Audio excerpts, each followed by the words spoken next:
understand and explore more about the history of the public transportation in London. Welcome to the second episode to the visit to the London Transport Museum. This place is such great time travel. It's a visit to the past, but with a look to the future. As I said in the previous episode, if you didn't watch it, just search here in my feed. The London Transport Company was established in 1829, and the first tube in the world, of course, appeared here in the English capital. So let's get to know more about this fascinating place and world.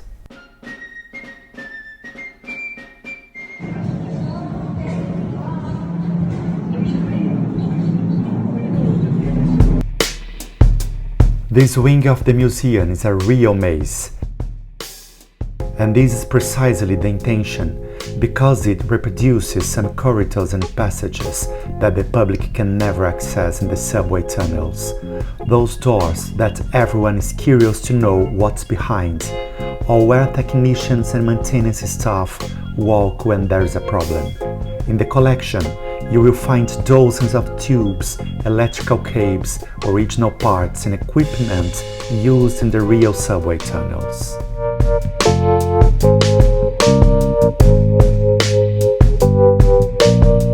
The streets of London were also coated by the nostalgic tram, still present in cities like Lisbon, Portugal. Of course, that here were not common ones. They had to come with the city personality, being double-deck vehicles.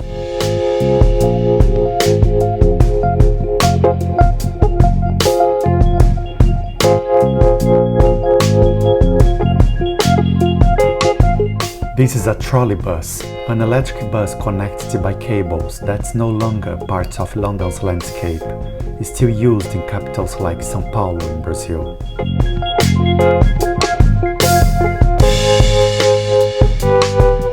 The double-deck buses are almost a trademark of London's transportation, and those vehicles with stairs to access the second floor were very common since the beginning of 20th century.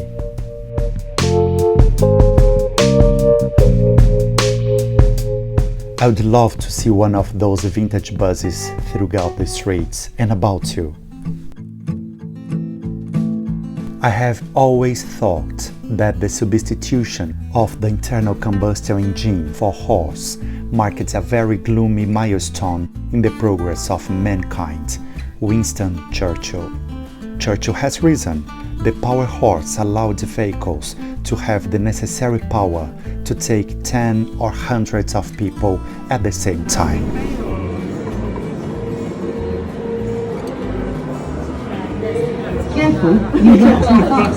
Talking about hundreds of passengers in a means of transport, what do you think if I try to pilot an underground train?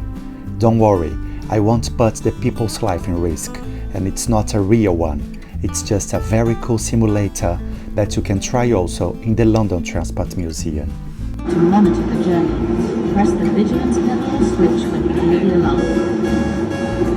The 345 Elizabeth Line train transports tens of thousands of customers each day.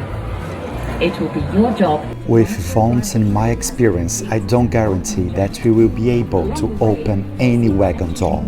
I'm just kidding. After a few seconds we get away, and following the instructions of the screens, the journey is much easier. But of course, in the real life, the attention, responsibility and quantity of commands to be followed are much more.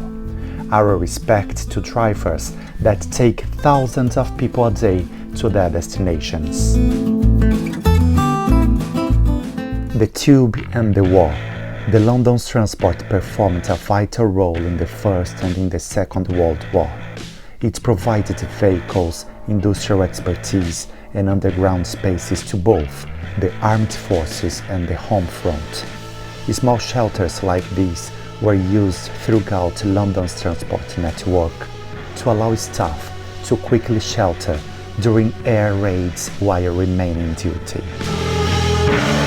Usually, to use a public transport, you need to buy a ticket, right?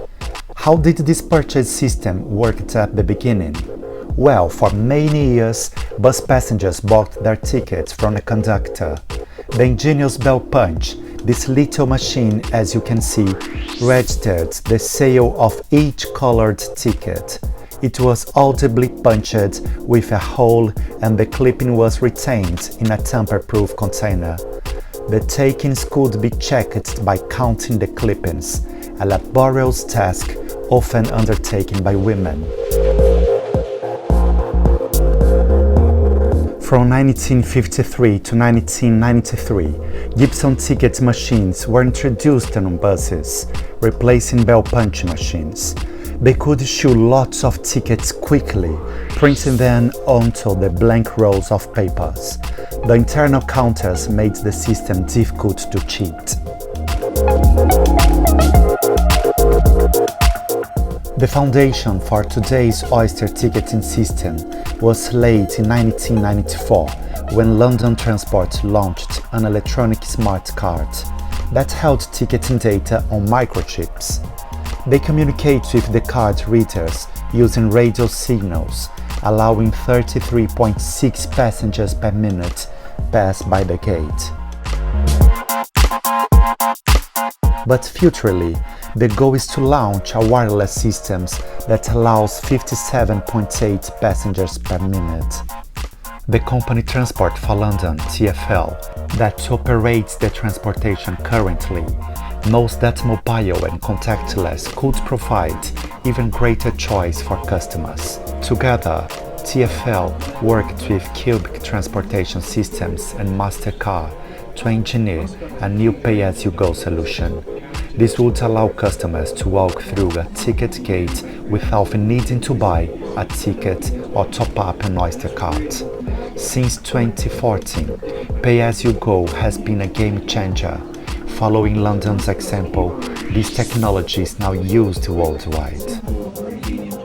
For me, an elemental legacy of London Transport Museum is that when we can see and touch these really antique wagons and read more about their histories, we can understand better how necessary and important are the roles and contributions of the public transportation to the development of a city and a country.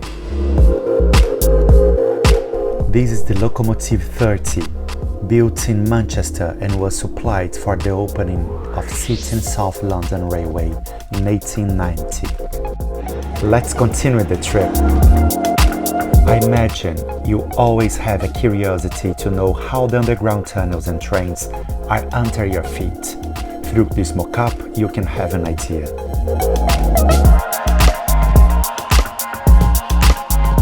But how to access the underground and to get your train in the 19th century? Today you can use those escalators or modern lifts. London's deep-level tube lines vary from 6 to 58 meters below ground.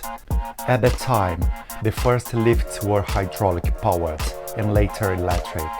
Escalators were only introduced after the Central London tube network had been completed. They were totally more efficient. This is the escalator legend, Bumper Harris. He was employed to ride on it and demonstrate its safety.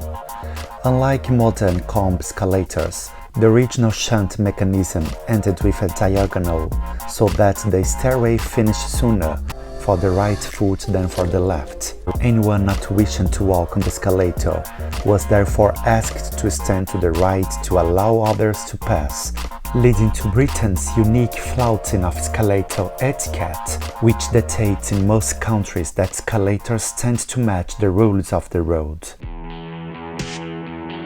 We are finishing the second episode of our tour inside the London Transport Museum.